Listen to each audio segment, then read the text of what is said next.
ഇന്ത്യക്ക് തിരിച്ചടി നൽകേണ്ട സാഹചര്യം പാകിസ്ഥാൻ നിരന്തരം ഉണ്ടാക്കിക്കൊണ്ടിരിക്കുകയാണ്. അതാണ് ഏതൊക്കെ നിലയിൽ പാകിസ്ഥാനെ നമ്മൾ കനത്ത പ്രഹരം ഏൽപ്പിച്ചു എന്നാണ് അല്പം മുമ്പ് നമ്മുടെ സൈനിക ഉദ്യോഗസ്ഥരും വിദേശകാര്യ സെക്രട്ടറിയും വ്യക്തമാക്കിയത്.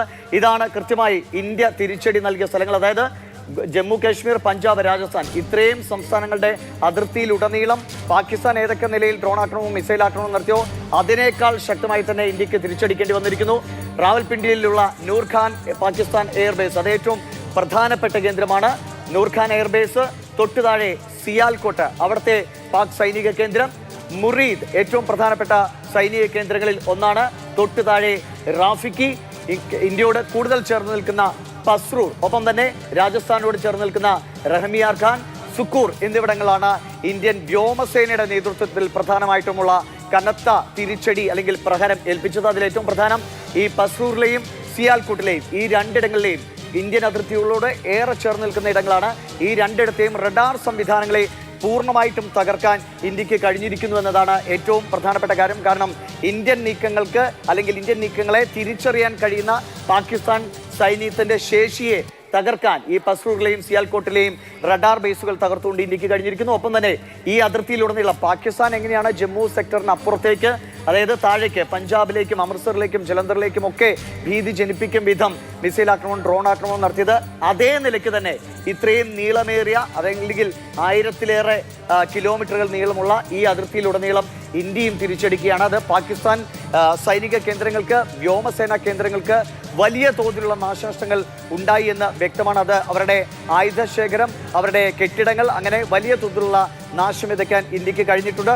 ഒപ്പം എടുത്തു പറയേണ്ട ഒരു കാര്യം, പാകിസ്ഥാന്റെ വ്യാജ പ്രചാരണ സംവിധാനങ്ങളെക്കുറിച്ച് ഇന്ന് പറഞ്ഞതാണ്. അതിൽ ഒരു പ്രധാനപ്പെട്ട കാര്യമുള്ളത്, പാകിസ്ഥാനിലെ പല മാധ്യമ പ്രവർത്തകർ അല്ലെങ്കിൽ മുൻ സൈനിക ഉദ്യോഗസ്ഥരൊക്കെ ആദ്യഘട്ടത്തിൽ അസീം മുനീറിനെതിരായ ചില പ്രചാരണങ്ങൾ എന്ന നിലയ്ക്ക് വലിയ വാദപ്രതിവാദങ്ങൾ നടത്തിയിരുന്നു. പക്ഷേ അതിനുശേഷം കാരണം പാക് സൈന്യത്തിനെതിരെ ചില നിലപാടെടുക്കുന്നു, സ്വാഭാവികമായും വിശ്വാസ്യത കൂടും എന്ന് കരുതിയിട്ടാകണം പിന്നീട് പാക് സൈന്യം ഇന്ത്യയിൽ ഇതാ വലിയ തിരിച്ചടികൾ നടത്തി, ഇന്ത്യയിൽ ഇത്രയേറെ സ്ഥലങ്ങളിൽ ആക്രമണം നടത്തി, ഇന്ത്യയിൽ ഇത്ര ആയുധ സംഭരണശാലകൾ തകർത്തു എന്നൊക്കെയുള്ള വ്യാജ പ്രചാരണങ്ങൾക്ക് ചുക്കാൻ പിടിക്കുന്നവർ കൂടിയുണ്ട് മാധ്യമപ്രവർത്തകരടക്കമെന്നതാണ്. അതുകൊണ്ടാണ് ഇന്ത്യ ശക്തമായ നിലയിൽ ഈ ആയുധങ്ങൾ ഉപയോഗിച്ചുള്ള ആക്രമണം, വ്യാജ വാർത്തകൾ, അസത്യം പ്രചരിപ്പിച്ചുള്ള പാകിസ്ഥാന്റെ ആക്രമണങ്ങൾക്ക് ഇതേ നിലയിൽ ഇതൊരു സാമ്പിൾ മാത്രമാണ്. ഇനിയും പാകിസ്ഥാൻ ഇത് തുടർന്നാൽ ഈ ഇടങ്ങളിലല്ല മറ്റ് ഇതിനിടയിലുള്ള പാകിസ്ഥാന്റെ സൈനിക വ്യോമ കേന്ദ്രങ്ങൾക്കെതിരെ അതേ നിലയിൽ തിരിച്ചടി ഉണ്ടാകുമെന്നാണ്. തൊട്ടു താഴെയാണ് കറാച്ചി കിടക്കുന്നത്. അത് പാകിസ്ഥാൻ മറക്കാനിടയില്ല എന്ന് തന്നെയാണ് പ്രതീക്ഷിക്കുന്നത്. അതും ഇന്ത്യൻ നാവികസേനയുടെ പൂർണ്ണമായ നിയന്ത്രണത്തിൽ നിൽക്കുകയാണ്. ഇതാണ് നാവികസേനയുമായി ബന്ധപ്പെട്ട ഏതെങ്കിലും തരത്തിലുള്ള ഓപ്പറേഷൻ ഉണ്ടാകുമോ? അങ്ങനെ ഒരു വലിയ ആശങ്ക സ്വാഭാവികമായും, ചരിത്രം അതാണല്ലോ, വലിയ ആശങ്ക പാകിസ്ഥാൻ ഉണ്ടാകും. നമ്മുടെ നാവിക ശക്തിയെ ലോകത്ത് ഒരു രാജ്യവും കുറച്ചു കാണുന്ന ഒന്നുമല്ല.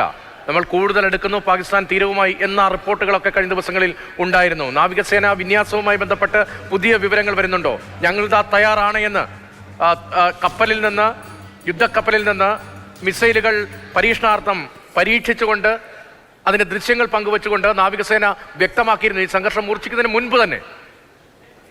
രതീഷ്, അതാണ് ഇന്ത്യയെ സംബന്ധിച്ച് ഇന്ത്യ എത്രത്തോളം പ്രിപ്പയർഡ് ആണ് എന്ന് നമ്മൾ ഓരോ ദിവസവും അറിയുന്നതാണ്. അത് ലോകത്തിന് മുന്നിൽ തെളിവ് സഹിതം നിർത്തിക്കൊണ്ട് തന്നെയാണ് ഇന്ത്യയുടെ മുന്നോട്ട് പോക്ക്. ഇന്നലത്തെ ഏറ്റവും പ്രധാനപ്പെട്ട ഒരു കാര്യം, കൂടിക്കാഴ്ചകൾ പലതും നടന്നെങ്കിൽ അതിൽ വ്യോമസേനാ മേധാവിയുമായി പ്രധാനമന്ത്രിയുടെ നേരിട്ടുള്ള കൂടിക്കാഴ്ച, അവർ 2 പേർ മാത്രം പങ്കെടുത്ത കൂടിക്കാഴ്ച നടന്നു എന്നത് നമുക്കറിയാം. ഇന്ത്യൻ എയർഫോഴ്സും ഇന്ത്യൻ മിലിറ്ററിയും ഇന്ത്യൻ ആർമിയും ഇപ്പോൾ ചെയ്തുകൊണ്ടിരിക്കുന്നത് സത്യത്തിൽ പ്രതിരോധം മാത്രമാണ്. അവരെ സംബന്ധിച്ച് പാകിസ്ഥാൻ ചെയ്തു കൂട്ടുന്ന അനീതികളെ പ്രതിരോധിക്കുക, അതിനനുസരിച്ചുള്ള തിരിച്ചടി കൊടുക്കുക.